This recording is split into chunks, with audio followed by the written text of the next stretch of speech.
Hello, my name is Andrés de la Casa-Huertas, and I'm the main author of Reading Quirks.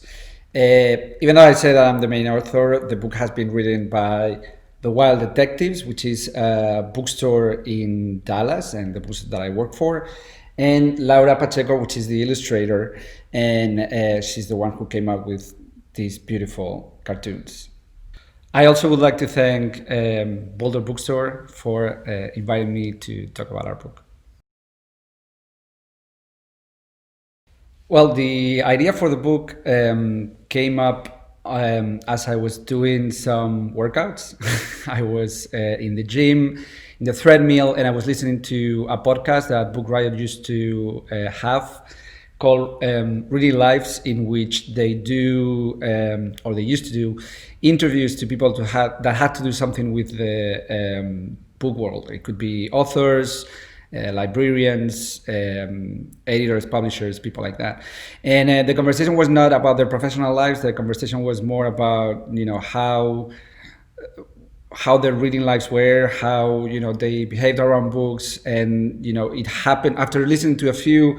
I could start seeing a pattern in terms of how everybody has a very special relation with books, and there are certain rituals they usually do, and I thought it was a very interesting space to start thinking on stories around that. And by then I was working in the bookstore as the brand director, and it was part of my role to come up with a strategy for social media.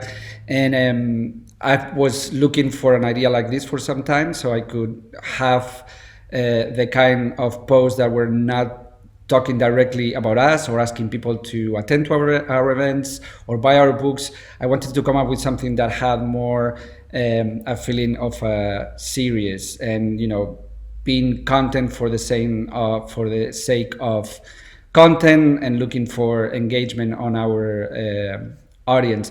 So when this idea about creating stories about readers came up, that felt like the perfect theme for what I had in mind. So yeah, that's how it happened. And then I proposed it to the owner of the shop, to Javier, which is also a writer here in the book.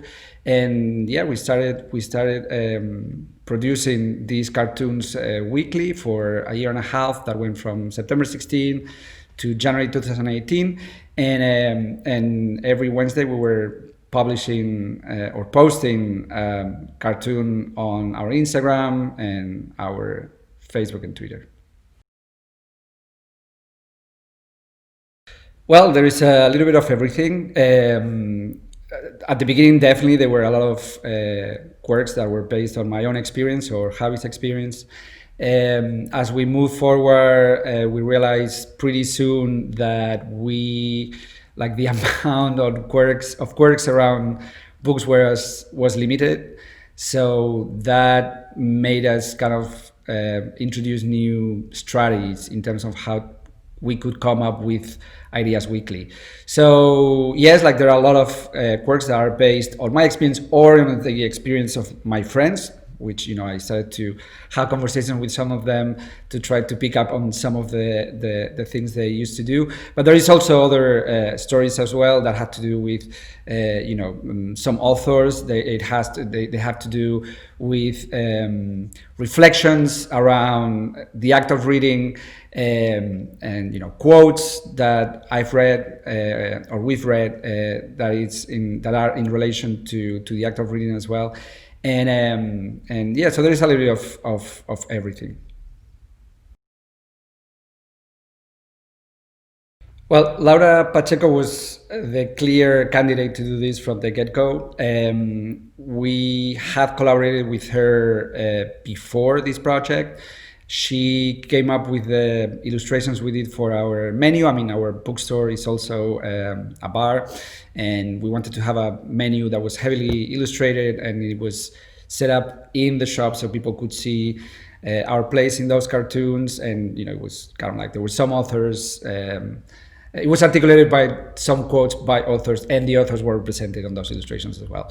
And we love her style. If you buy the book, you'll see that her style is,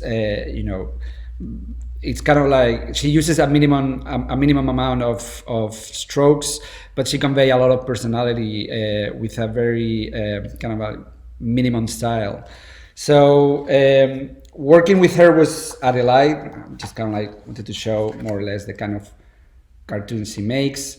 Working with her was, as I said, was a delight because I mean, she lives in Spain. I was writing the stories here in Dallas, and it was just kind of like an email relation. We never talked on the phone, and actually up till the moment that we presented the book in Spain, because we published it there first, I've never met her. So, all the process of coming up with the stories happened just over email. And yeah, like working with her was easy. She got very quickly what we wanted to do.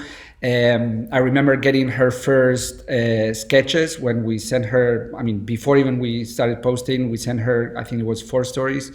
And she came up with the cartoons just, in pencil, and that was it. I mean, it was exactly what we were looking for.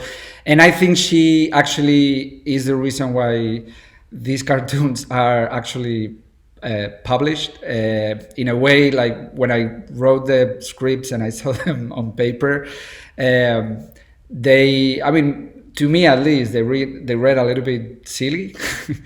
It was when she was coming back with those cartoons and with the, lightheartedness those cartoons have, and the kind of like mischievous feeling some of the characters have as well. I think then is when these things actually got to a much better level, I think. The book is, we like to think that the book is a book done among friends. It goes beyond Javi and I. I mean, we're both friends. We know each other since we were in high school back in Spain. But we, as I mentioned before, like when we realized that some of the amount of quirks we could use was very limited, then is when we included a lot of friends. So we started to talk to them, and we, at some point we actually draw them as well. So, some of our friends are part of the book. And that also opened to, people that we knew through the bookstore. So as an example, I'm just going to show you here this cartoon. Here they are the Bradleys. It's a couple that, usually comes to the store. We're good friends with them. Actually, John runs our book club. And I mean, they're so nice and such a close collaborators that we definitely wanted to come up with some stories for them. So I think I remember this particular one was inspired by something I actually talked to John about. I think there are a couple of more stories about them. So yeah, as I said, at that point, anything that could inspire a cartoon was used and then included on the book. Well, that's an interesting question. To be honest with you, the pandemic has affected me in a strange way when it comes to books, especially at the beginning. Being at home and all, I thought I was gonna, have plenty of time to read because, I was not commuting as much, and probably that created a different effect, which was because I had a lot of time, I was engaging in projects that I thought I was never gonna have the time to do. So I had this kind of like urge at the beginning to use my time in things that I usually cannot use it on. As everything has kind of like flattened a little bit, and going back to my regular self, I would say that yes, I've been reading my usual amount in the last few months, but in terms of pure quirks, I don't think I have a new one because of the pandemic. And actually, I don't have that many quirks, which is funny. I would say like probably my most special quirk has to do with the way I put my name on the books, because I mean I do put my name on the books, but I also like to put where did I buy it,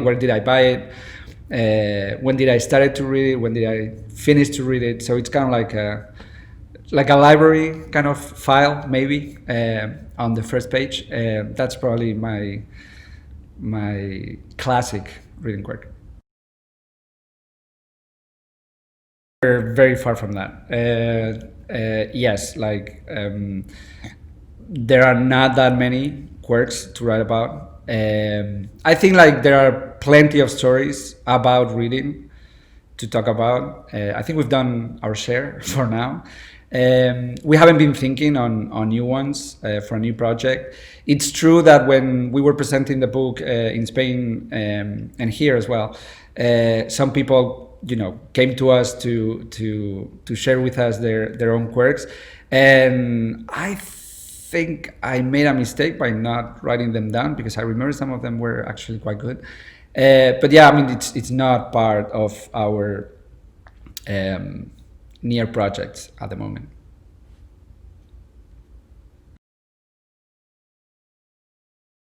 That I always pick as my favorite cartoon is this one here, and it's kind of like, I think it's the one before the last, so it's part of our of the last part of the project, where we were feeling a little bit more comfortable, I guess.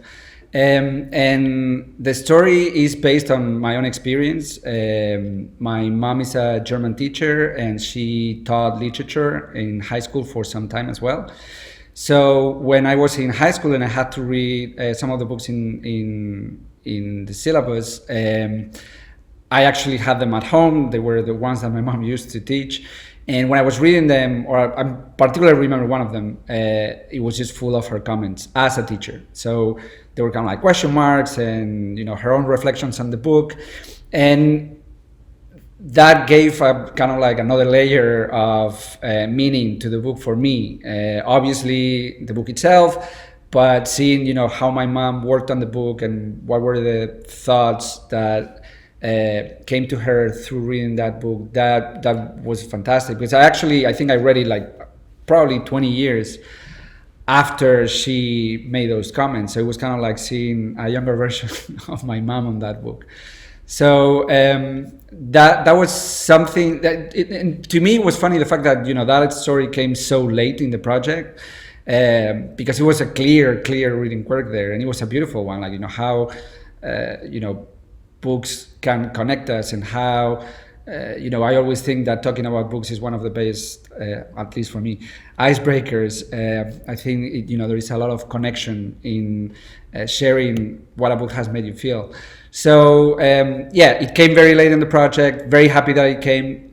I think again Laura made an amazing job with the character. It's probably one of the sweetest cartoons in the compilation. And yeah, I mean, to me it's very special because it's about a moment of connection between me and my mom. And that's all I have to say about the book. Thank you very much, Boulder Bookstore, to let me talk about Reading Quirks. We're very proud of the result. We think it's a perfect gift for the avid reader in anybody's life. We aim to give kind of like a sense of belonging to readers and to make stories where they could see themselves. And our feedback in that matter has been great. So if you're watching this and you're thinking on a good present for your significant other, your friends, your family, go to Boulder Bookstore, have a look at the book, and we hope you enjoy it. Thank you so much.